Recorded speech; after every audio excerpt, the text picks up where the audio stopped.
My name is Bernadette Gockowski. I go to St. Agnes Parish. I've been married to my husband for 11 years, and we have 5 children, 4 boys and 1 girl. I have been an artist and an illustrator on the side while I've been a mother, and this leads me to think often about beauty and art history. I've always loved the interplay of historical events with beauty and art and how they teach us about God, about one another, about our faith.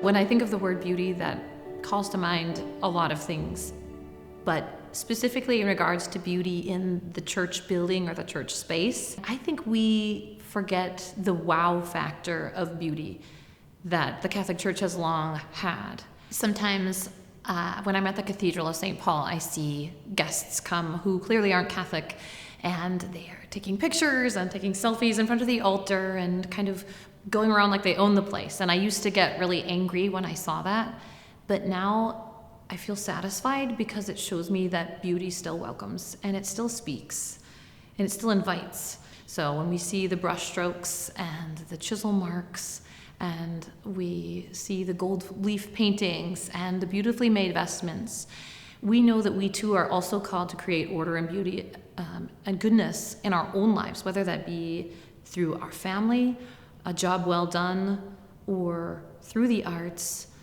through any of the fields that we might be called to work, that we too are also creators, even though we're creatures, because we're made in His image and likeness. I think that it takes going into a beautiful space to really be inspired to know that you're also called to create.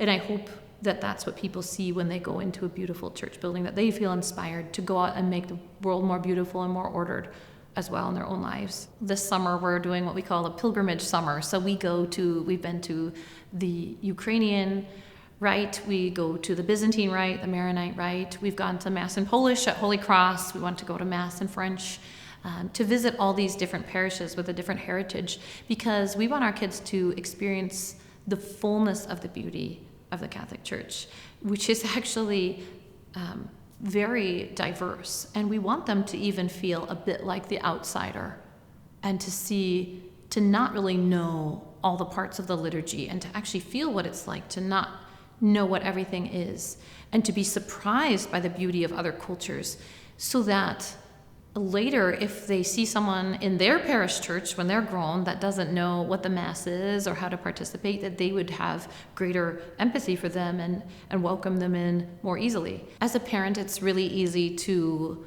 run right out of Mass. I've been dying of embarrassment more times than I care to think about of my children's behavior.